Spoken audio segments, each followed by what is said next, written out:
Michel. Ah, ça fait du bien ce que tu as dit, c'est vrai. Oui. C'est très, très bien. C'est une bénédiction. Alors moi, je suis dans 2 Corinthiens 4, à partir du verset 13. Ce petit passage m'a toujours interpellé, m'a toujours fait du bien. Et comme nous avons le même esprit de foi qui est exprimé dans cette parole de l'Écriture, j'ai cru, c'est pourquoi j'ai parlé. Nous aussi, nous croyons, et c'est pour cela que nous parlons, sachant que celui qui a ressuscité le Seigneur Jésus nous ressuscitera aussi avec Jésus et nous fera paraître avec vous en sa présence. Amen. Alors, ce petit verset m'a interpellée parce que c'est la Bible que j'ai reçue quand j'étais, quand on allait en Alsace. Et le pasteur Claude et Joël m'avaient offert cette Bible et il m'avait marqué 2 Corinthiens 4, 13 et il m'avait lu le verset. Et ce verset, je l'ai toujours qui trotte, parce que je me dis, ben oui, nous devons parler. Et parler quoi? Ben, parler simplement la parole. Si nous parlons la parole, nous voyons quelque chose se passer. J'ai cru, c'est pourquoi j'ai parlé. Jésus parlait, on en a la preuve encore là. Jésus a parlé, il a parlé à Lazare. Jésus parlait au figuier, il a parlé au figuier. Vous avez vu ce qui se passait quand Jésus parlait. On n'est pas autrement que Jésus puisqu'il habite en nous. Et quand nous parlons la parole, il y a quelque chose qui se passe.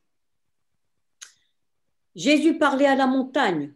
Il ordonnait qu'elle se jette dans la mer. La montagne, c'est quoi? C'est nos problèmes. C'est les soucis. C'est tout ce qui vient se greffer chaque matin lorsque nous levons. C'est pourquoi il est important de parler la parole. On peut penser. Ça, j'en parlais ce matin avec Yves. Je prie tous les jours pour mes petits-enfants, pour ma famille, pour tout le monde, pour les amis, tous ceux qui nous entourent, vous tous, tous les jours. Et le soir, quand je me couche, et j'en remets une couche. Et un jour, j'étais dans la chambre et je priais. Puis tout d'un coup, j'ai arrêté de prier verbalement et j'ai commencé à me mettre à prier à penser. Je disais ce matin à Yves, mais tu sais, chérie, que quand on pense, ce n'est pas prier, c'est méditer. Parce que le diable, il n'aime pas nous entendre prier. Lui, il aime quand on se tient fermé, quand on n'a rien à dire. Et quand on fait les choses dans la tête, c'est pas pareil. C'est pas la même chose. On peut penser, mais ce n'est pas parler, c'est méditer. C'est court ce que je vous apporte. Hein.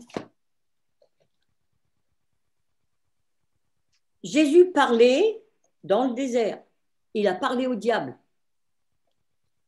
Il n'a pas parlé dans sa tête, il a parlé avec sa bouche en lui disant ce qu'il pensait. Pourtant, le diable l'a tenté, mais il est venu le tenter dans l'intelligence, pas dans l'esprit, c'est pas dans l'esprit. Alors que Jésus, quand il nous donne, il nous parle, c'est dans l'esprit. C'est la différence. Ah ouais, voilà, c'est ça. Le diable est venu tenter Jésus par la pensée, c'est-à-dire l'intelligence non régénérée. Nous, notre pensée est régénérée dans l'esprit. C'est la raison pour laquelle nous pouvons parler sa parole. Il est important de proclamer sa parole. Quand nous parlons à quelqu'un, par exemple, pour l'amener au Seigneur, il n'y a pas besoin de faire 36 blabla. Il faut simplement que la personne reconnaisse Jésus dans sa vie, qu'elle reconnaisse Jésus et elle est sauvée. Il n'y a pas à chercher midi à 14h. Parler. Quand on parle la parole, il y a quelque chose qui se produit. Et lorsque la personne reçoit, il y a quelque chose qui se produit en elle aussi. Et elle finit toujours par abdiquer, comprendre, rechercher. C'est ça. Simplement, le fait de parler, parler la parole, parler ce qui est écrit là, parler. Comme nous avons le même esprit de foi qui est exprimé dans cette parole de l'Écriture, j'ai cru et c'est pourquoi j'ai parlé. Et nous tous, nous croyons, c'est pour ça que nous parlons la parole. On peut parler de plein de choses, mais c'est toujours la parole qui remporte le succès. Parce que quand on parle la parole, on parle Jésus. On reconnaît Jésus tous les jours dans notre vie quand on parle de lui. Amen. Alors moi, je vais vous parler, mais avant de vous partager ce que le Seigneur a mis sur mon cœur, et je dirais ce qu'il a mis sur mon cœur ce matin, et ce qu'il m'a également partagé avant d'ouvrir la salle Zoom.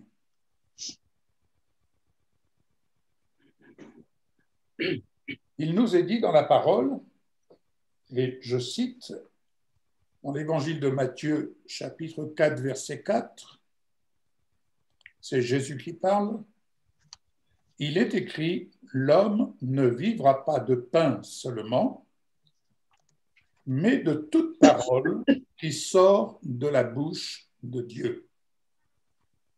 De toute parole qui sort de la bouche de Dieu.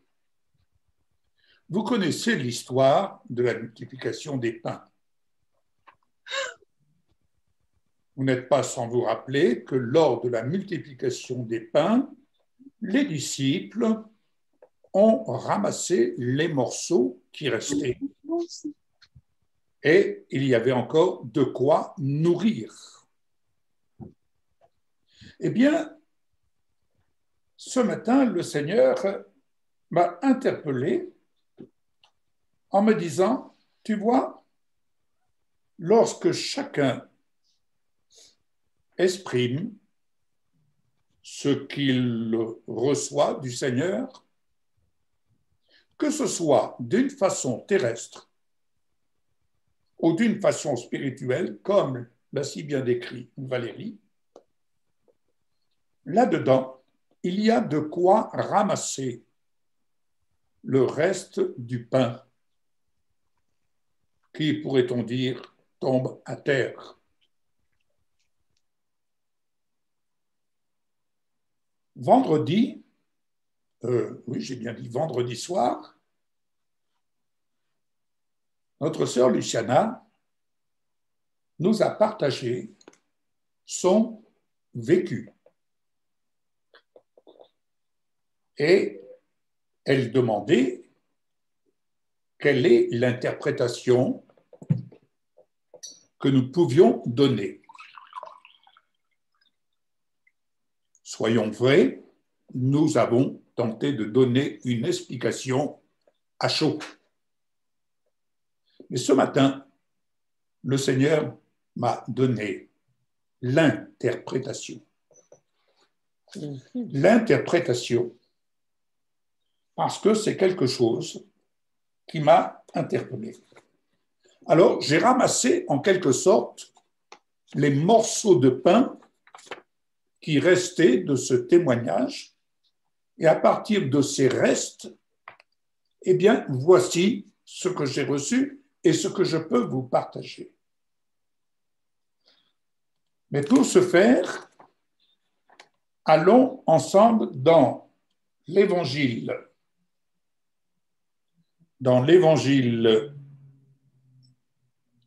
de Luc,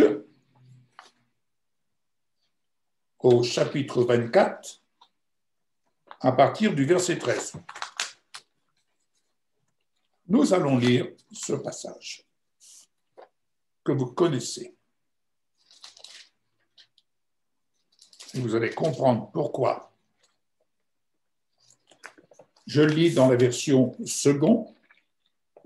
Et voici ce même jour, 2 disciples allaient à un village nommé Emmaüs, éloigné de Jérusalem de 60 stades.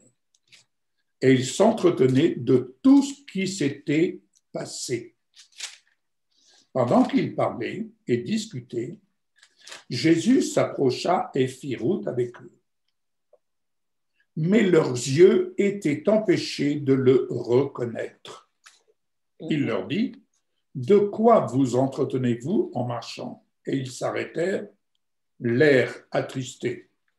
L'un d'eux, nommé Cléopas, lui répondit, « Es-tu le seul qui, séjournant à Jérusalem, ne sache pas ce qui est arrivé ces jours-ci ?»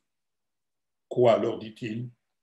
Et ils lui répondirent, « Ce qui est arrivé au sujet de Jésus de Nazareth, qui était un prophète puissant en œuvre et en parole devant Dieu et devant tout le peuple, et comment les principaux sacrificateurs et nos magistrats l'ont livré pour le faire condamner à mort et l'ont crucifié. Nous espérions que ce serait lui qui délivrerait Israël. Mais avec tout cela, voici le 3e jour que ces choses se sont passées. Et il est vrai que quelques femmes d'entre nous ont fort étonnés, s'étant rendues de grand matin au sépulcre, et n'ayant pas trouvé son corps, elles sont venues dire que des anges leur sont apparus et ont annoncé qu'il est vivant. Quelques-uns de ceux qui étaient avec nous sont allés au sépulcre et ils ont trouvé les choses comme les femmes l'avaient dit, mais lui, ils ne l'ont point vu. Alors Jésus leur dit, « Ô hommes sans intelligence, et dont le cœur est lent à croire tout ce qu'ont dit les prophètes, ne fallait-il pas que le Christ souffre ces choses et qu'il entre dans sa gloire ?» Et commençant par Moïse et par tous les prophètes, il leur expliqua dans toutes les Écritures ce qui le concernait. Lorsqu'il fut près du village où ils allaient, il parut vouloir aller plus loin. Mais ils le pressèrent en disant, « Reste avec nous, car le soir approche, le jour est sur son déclin. » Et il entra pour rester avec eux. Pendant qu'il était à table avec eux, il prit le pain et après avoir rendu grâce, il le rompit et le leur donna. Alors leurs yeux s'ouvrirent et ils le reconnurent, mais il disparut de devant eux. Et ils se dirent l'un à l'autre, « Notre cœur ne brûlait-il pas au-dedans de nous lorsqu'il nous parlait en chemin et nous expliquait les Écritures ?» Se levant alors même, ils retournèrent à Jérusalem et ils trouvèrent les 11 et ceux qui étaient à table assemblés et disant, « Le Seigneur est réellement ressuscité, il est apparu à Simon. » Et ils racontèrent ce qui leur avait été arrivé en chemin et comment ils l'avaient reconnu au moment où il rompait le pain. Alléluia. 2 disciples qui marchent ensemble. 2 disciples qui marchent ensemble et s'entretiennent sur tout ce qu'ils ont retenu de l'enseignement de Jésus, des promesses de Dieu, et puis plus rien. Jésus a été crucifié et mis au tombeau. Les voici comme des aveugles qui marchent comme des boiteux. Si vous réécoutez le message de dimanche dernier, voilà un exemple. Et Jésus est là, marchant avec eux, mais ils ne le voient pas. Alors qu'ils s'entretiennent avec lui sur ce qui vient de se dérouler à Jérusalem. Et ils expriment leur espérance vaine. Voici que, cependant, va se passer un événement. Lorsqu'ils vont entrer dans l'auberge, Jésus va donc prendre le pain et faire la bénédiction, exprimer la bénédiction. C'est alors, au moment où Jésus leur partage le pain, après avoir dit la prière de bénédiction, leurs yeux s'ouvrent sur la présence de Jésus à leur côté. Alors là, il se passe quelque chose dans le présent, lorsqu'ils vont dire « Notre cœur ne brûlait-il pas lorsque nous partagions avec lui et lorsque lui-même nous partageait l'historique des promesses, l'historique de ce que les prophètes avaient exprimé, notre cœur ne brûlait-il pas au-dedans de nous? Cependant, ils marchaient aveuglés. Leur mémoire, écoutez bien, leur mémoire était plongée dans le passé, se rappelant de ce qu'il leur avait promis. Ils n'étaient plus ensemble sur terre avec Jésus. Ils ne voyaient pas dans le présent.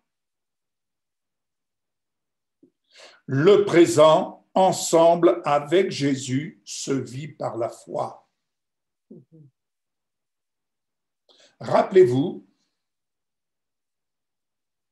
le Seigneur a dit à notre sœur Luciana, ensemble. Rappelez-vous, ensemble. La foi vient de ce que l'on entend. Jésus dit ensemble. Alléluia.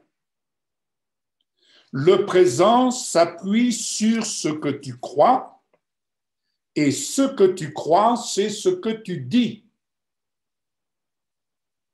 Ce que tu crois, c'est ce que tu dis. Jésus dit à Luciana, Emmaüs. Emmaüs. Sur un plan terrestre, oui, je vais aller à Emmaüs. Mais sur un plan divin, Emmaüs avait une autre compréhension, une autre directive. Il y a ce qui est terre à terre et il y a ce qui vient du ciel. Ce que tu crois comme venant du ciel, c'est ce que tu dis. La foi, c'est pas simplement de croire. La foi, c'est ce que tu dis. C'est ce que tu parles. Nous avons un exemple pratique dans Matthieu 8, à partir du verset 8. L'officier répondit, « Seigneur, je ne suis pas digne que tu entres sous mon toit, mais dis seulement un mot, et mon serviteur sera guéri. » Dis seulement un mot, et vous allez voir la réponse de Jésus, ce à quoi elle nous renvoie concrètement. En effet, va-t-il dire, c'est l'officier qui parle, moi aussi je suis un homme soumis à des supérieurs. J'ai des soldats sous mes ordres et je dis à l'un, pars et il part. À un autre, je dis, viens et il vient. Et à mon esclave, je dis, fais ceci et il le fait. Alléluia. La foi, c'est dire. Parce que Jésus, après l'avoir entendu, Jésus fut dans l'admiration. Écoutez bien, il dit à ceux qui le suivaient, je vous le dis en vérité, même en Israël, je n'ai pas trouvé une aussi grande foi. Pourquoi dit-il cela? Parce que cet homme avait compris l'importance que la foi, c'est dire. Dis à cette montagne, jette-toi dans la mer. Si tu crois dans ton cœur, cela arrivera. Ce que tu demandes, crois que tu l'as reçu. Autrement dit, ce que tu dis, crois que tu l'as reçu et tu le verras s'accomplir. Il y a beaucoup de croyants, certes, mais ce qui est important, la foi, c'est dire. très souvent, il faut reconnaître que nous avons dit la foi est une action, certes, mais la foi, c'est déjà de dire, et Dieu fait. Dieu a dit que la lumière soit, et la lumière a été. Tout commence par la parole. Ce que tu dis peut tuer la foi, peut faire avorter le projet de Dieu ou le faire vivre. C'est pourquoi il est important de faire attention à ce que nous disons, ce que nous exprimons.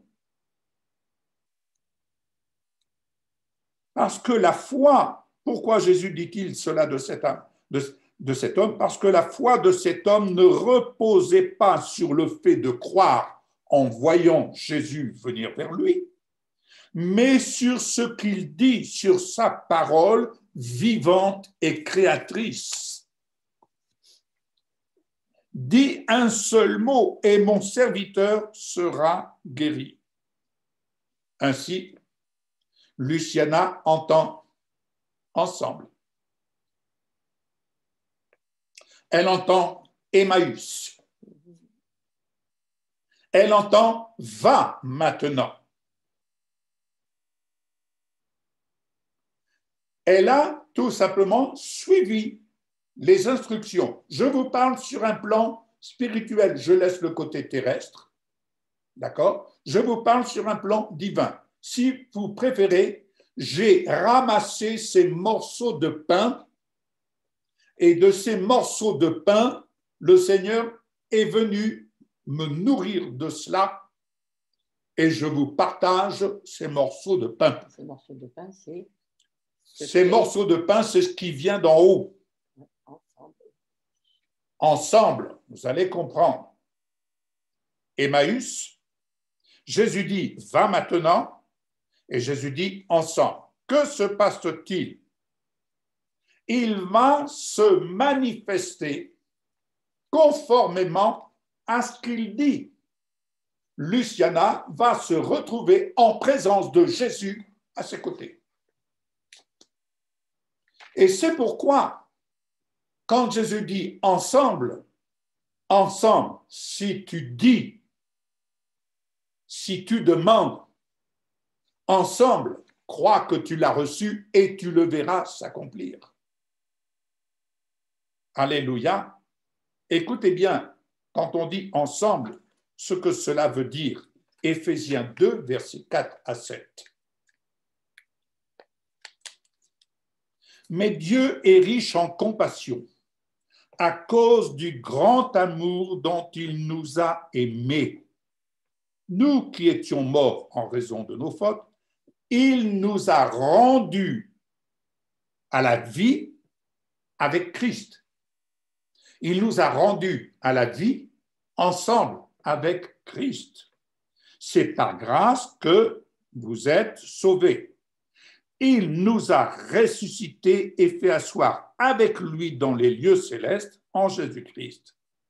Il l'a fait pour que nous soyons ensemble. Et qu'est-ce qu'il nous importe une fois ensemble? Dieu a fait cela afin de montrer dans les temps à venir l'infinie richesse de sa grâce par la bonté qu'il a manifestée envers nous en Jésus-Christ. Pourquoi Jésus vient-il se manifester auprès de Luciana? En suivant tout simplement les indications de 3 mots. Emmaüs, va maintenant ensemble. En suivant les instructions et en évitant de suivre le côté terrestre, mais en suivant le divin, elle rencontre, elle voit la manifestation de la justice de Dieu, de la grâce de Dieu dans la présence de Jésus à ses côtés. Alléluia. Ce que tu dis est important. Ce que tu dis est important. Ce que tu dis, c'est ce que tu crois. Et ce que tu dis, il est important de le dire, de le confesser, parce que le diable, à ce moment-là, il craint, il recule, il prend la fuite. Le diable ne prend pas la fuite parce que tout simplement tu crois dans ton cœur. Mais le diable prend la fuite devant la parole que tu exprimes. Car c'est la parole qui met en fuite les œuvres de ténèbres. Et la parole, c'est l'expression de ce que tu crois. Amen. Alléluia. Lorsque Jésus, poussé par l'Esprit, a été face à l'adversaire, c'était une confrontation avec la parole.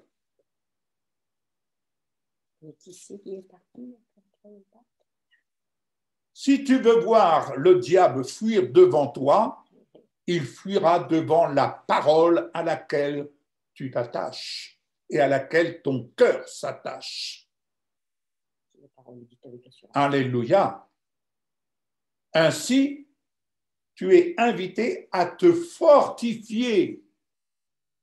Mais écoutez bien, ce qui importe, ce n'est pas de mémoriser la parole. Ce que nous retenons, c'est le vécu de la parole. C'est le vécu. Comme je le dis quelquefois, j'ai toujours été dans une certaine admiration, entre guillemets, de voir qu'il y a des personnes, j'avais un ami, le pasteur Claude Solde, c'était quelque part une concordance ambulante. Il avait une capacité intellectuelle de mémoriser, et quelquefois je me dis, moi j'étais là avec ma concordance, lui sa concordance était déjà dans sa tête. Mais quelque part, c'est pas ça le plus important. C'est pas une mauvaise chose en soi, bien entendu. Mais le plus important, ce n'est pas de mémoriser les versets. Le plus important, c'est de dire et de vivre. Et ce que tu vas retenir, c'est ce que tu vis. Ce que tu vas retenir, c'est ce que tu vis.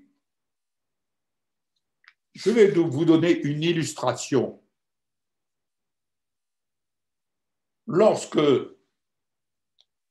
dans le ministère, dans le service du ministère, nous avons décidé de passer au travail avec une imprimerie. Je n'avais jamais fait, je n'avais jamais pratiqué l'imprimerie. La seule chose, c'est que lorsque j'allais là où il y avait l'imprimerie à la mission de Vie Abondante, je voyais le frère qui travaillait avec cette imprimerie. Je l'observais beaucoup. Donc j'ai observé, j'ai mémorisé des gestes, je l'ai vu faire. Et je me suis appuyé sur ce que j'avais mémorisé visuellement. Mais ça ne faisait pas de moi un imprimeur. Et quand j'ai dû me mettre à imprimer, eh bien, je peux vous assurer, j'ai transpiré. J'ai transpiré parce que je me suis dit, visualiser, mémoriser, c'est une chose, mais de mettre en pratique, c'est une autre chose, parce que c'est là que j'ai appris. Là, tous mes souvenirs, j'ai beau avoir été puisé dans mes souvenirs, les gestes, tout cela, ça ne tenait plus, ça ne servait à rien. J'ai dû apprendre avec toutes les erreurs. Autrement dit, vous savez comment j'ai appris? J'ai appris à partir des erreurs que j'ai faites. J'ai appris à partir des erreurs, des bêtises que j'ai faites. Parce qu'on apprend toujours. à partir de nos erreurs. Alléluia. Donc, si je vous dis, mes bien-aimés, croire, c'est une chose. Je peux dire, j'ai la foi, je crois. Mais ce qui est agréable au Seigneur, c'est ce que tu dis. C'est parler la parole. C'est parler la parole. Et ce qui met en fuite l'adversaire, c'est lorsque tu exprimes la parole. Parce que lorsque tu exprimes la parole de Dieu, tu exprimes dans le même esprit de foi celui qui est en toi, Jésus, l'esprit de foi. Lorsque tu t'associes avec lui pour parler la parole, il se passe quelque chose. Alléluia. Ainsi, j'ai ramassé ces quelques morceaux de pain et je suis venu vous les partager. Alléluia. Maintenant, fortifions-nous. Fortifions-nous pendant la marche. Vous allez comprendre l'importance de se fortifier et de prendre courage. Mais comment se fortifier? Comment se fortifier? Nous allons voir. L'apôtre Paul dit « Je peux tout par celui qui me fortifie ». L'apôtre Paul parle dans un contexte. Il traverse des temps de pauvreté comme des temps d'abondance. Mais cette traversée n'influe pas négativement sur sa foi. Bien plus, il apprend de Dieu, dans cette traversée, il apprend de Dieu à être rassasié et à avoir faim, à être dans l'abondance et à être dans le besoin. L'apôtre Paul est stabilisé. Il a une foi stable et quel que soit le contexte dans lequel il se retrouve,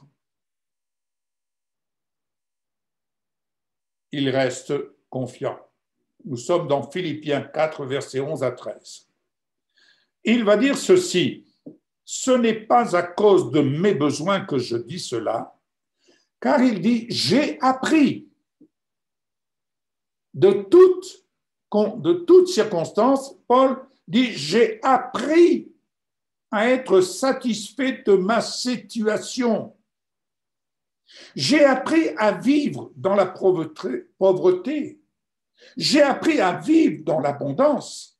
Partout et en toutes circonstances, j'ai appris à être rassasié. J'ai appris à avoir faim. J'ai appris à être dans l'abondance. J'ai appris à être dans l'abondance. Comment j'ai appris? Tout simplement, je peux tout par celui qui me fortifie. Comment pouvait-il se fortifier? Par la parole. Par la parole. Il ne se fortifiait pas simplement par le fait de croire.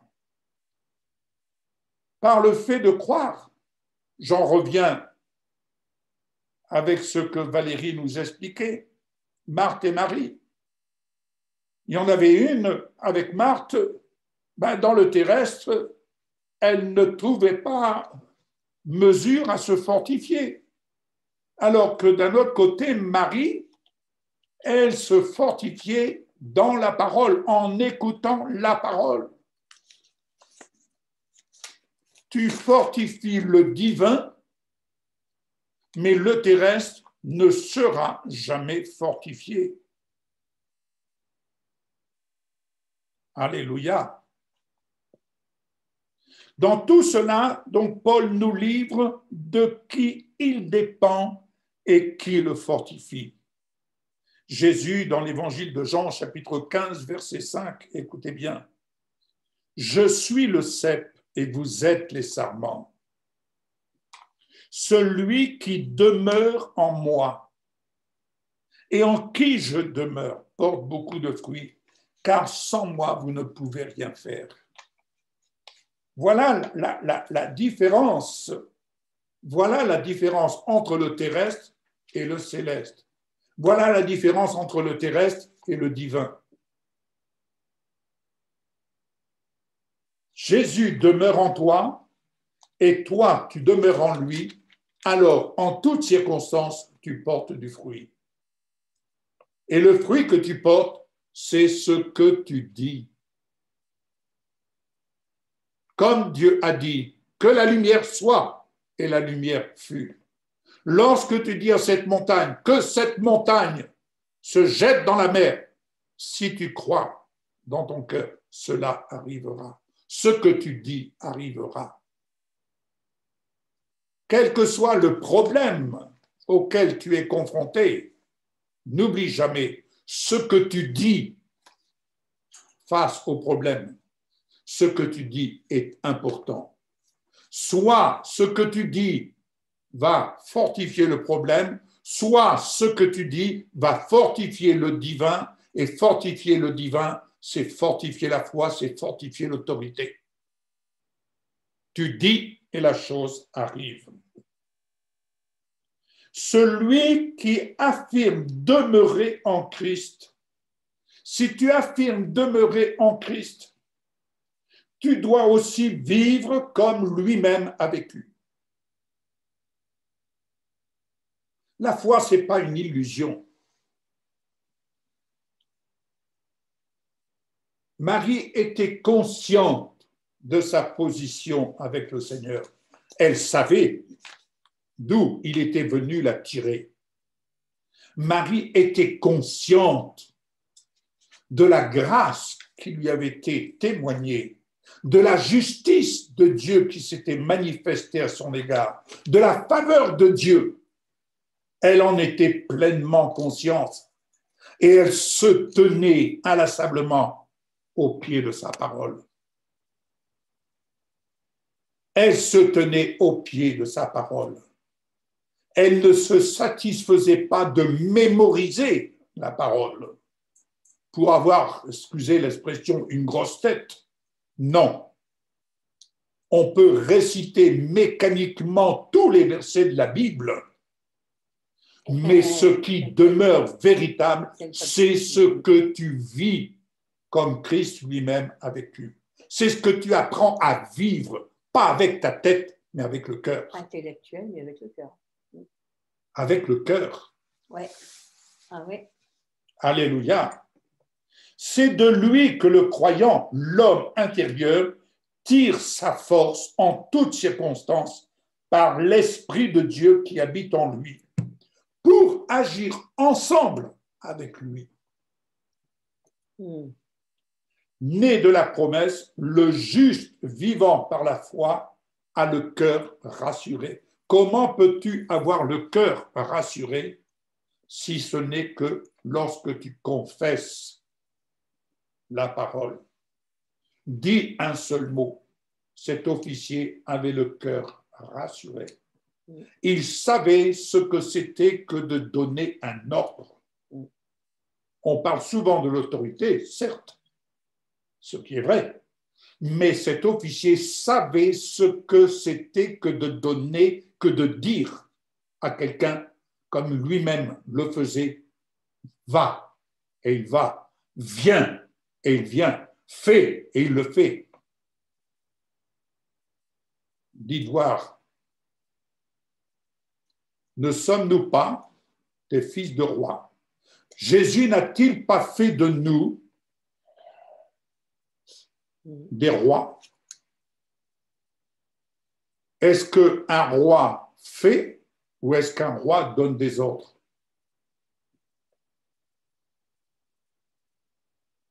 Est-ce que le roi fait quelque chose ou est-ce qu'il donne des ordres? Il donne des ordres. Il donne des ordres. Un instituteur, lorsqu'il dit à ses élèves, voici, il les enseigne, voici, faites cela, est-ce que c'est l'instituteur qui fait les devoirs ou est-ce que c'est l'élève qui fait le devoir? C'est l'élève. Il donne des ordres. L'instituteur donne des ordres à ses élèves et ils font le travail. Et ce qu'ils font, c'est pour eux-mêmes. Amen. Ainsi, le juste vivant par la foi, il entend la voix du bon berger, comme Luciana l'a entendu. Emmaüs va maintenant ensemble. C'était la voix du bon berger. Parce que Jésus avait un rendez-vous avec elle sur le chemin menant à Emmaüs. Mais c'est extraordinaire. C'est extraordinaire. Quand on décrypte cela, c'est simple. Ça veut dire, mais c'est enfantin. Je dirais, c'est divin. Quand on regarde du bon côté. Alléluia. Et le juste va suivre le bon berger avec confiance sur les hauteurs de la montagne, là où l'herbe est grasse. Ésaïe 41, verset 10 nous dit ceci. Et il te dit, n'aie pas peur, car je suis moi-même avec toi. Christelle, ma fille, n'aie pas peur, car je suis moi-même avec toi. Ne promène pas des regards inquiets, car je suis ton Dieu. Je te fortifie. Je viens à ton secours. Je te soutiens par ma main droite, la main de la justice. Amen. Alléluia. Ésaïe 41, verset 10. Je proclame, je dis cette parole sur ta vie. Je dis cette parole sur ta vie. N'aie pas peur, car je suis moi-même avec toi. Ne promène pas des regards inquiets, car je suis ton Dieu. Je te fortifie. Je viens à ton secours. Je te soutiens par ma main droite, la main de la justice. Partant de là, tu peux déjà exprimer ta reconnaissance à ton Dieu pour sa présence avec toi. Il vient te fortifier, il vient à ton secours, il te soutient de sa main droite et il te conduit. Il te conduit sur les hauteurs. Pourquoi? Celui qui habite en nous, celui qui habite en toi est vivant. Ce n'est pas une fiction. Il nous apprend à vivre de ses instructions afin que nous nous forgions l'esprit de foi par son esprit qu'il a fait habiter en nous. Comment se forger l'esprit de foi?